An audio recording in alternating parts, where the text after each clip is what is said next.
Olga, it's so lovely to meet you. Welcome to Ireland. Thank you. It's my first time. Is it really? Yes. And it's a whirlwind tour that you're on. Yes. But you get to spend at least 5 minutes here, don't you, unlike other countries?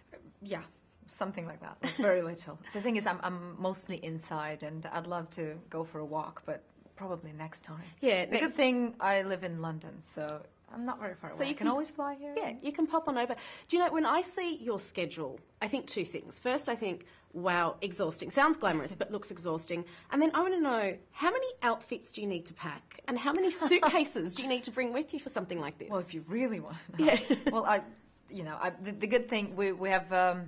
we stop in the middle of our tour. Yeah. The stop is in London. Okay. So, and because, as I said, that's my base, Yeah. I only took everything until London, which is tonight. Yeah. And tonight I'll get the new delivery You restock. of the rest of the tour. But, And what's it like travelling around with Tom Cruise? it's great. I mean, if anything, he gives us all his energy because I don't know, he's very. He has lots of energy. He's Yeah. very enthusiastic, and he obviously loves his fans and people, and that's great. We all learn from him. Yeah. And no, it's great. It's great to have him around.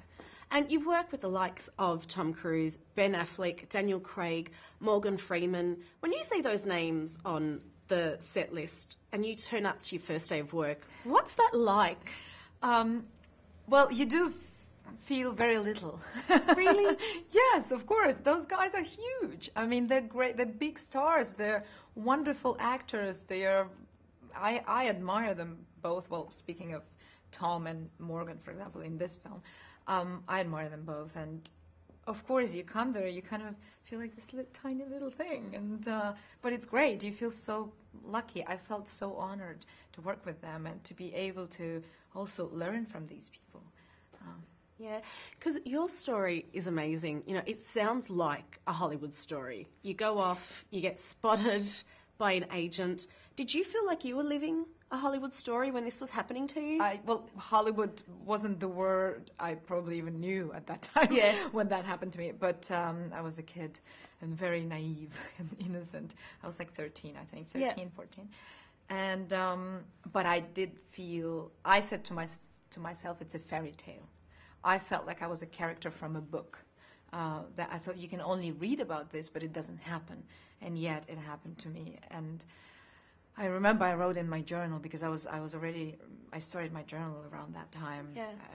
I was 10, I think, when I started writing my journal. And I wrote, I feel like I'm flying above the ground and not walking. My feet are not touching the ground. That was the feeling of this magic thing that happened in my life. I couldn't really grasp it. Do you know what I mean? Totally. I didn't really. I knew it happened, but yet I didn't really know what it meant. I only knew that it was incredible, and it should not have happened to me, knowing that I'm from such a tiny town. Yeah. What were the chances? And then you had to make the transition from modelling to acting. How hard was that? And do you still feel like you're flying sometimes in a bit of a fairy tale? Sometimes I do. Well, Yeah. right now I'm literally flying every 24 hours. But the transition. I always wanted to be an actress, and but this invitation to become a model came so suddenly. Yeah. I did jump on it because I thought, that's a great opportunity to, first of all, support myself and my family, and I thought that was a great way of being independent and get my feet on the ground, and that job really helped me to do that. And once I was established, I quickly. Well, I tried to switch to acting, which I was really waiting for it. So modeling was a great way to survive, and it was a good job. And now you've done so much when it comes to acting, but you are constantly referred to as a Bond girl. Does that frustrate you at all sometimes? No, no. I was in the beginning when people told me, that's what you're gonna be. It's gonna get, aren't you afraid of the curse? And I didn't understand what they were talking about.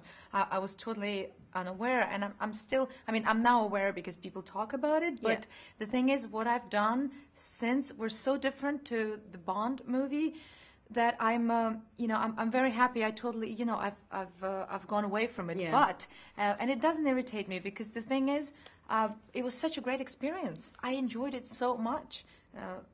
It was, I call it bond school because I learned so many skills that are actually very good for action movies, sci-fi movies. I mean, I had to shoot a machine gun in Oblivion at some point, and I said, how come you're shooting without blinking? And I said, that's because for 6 months in Bond, they trained me to shoot without blinking, because I started shooting like this. Well, we have Bond to thank for a lot, and we can't wait to see you more. Olga, thank you so much for visiting Ireland. Thank you so much.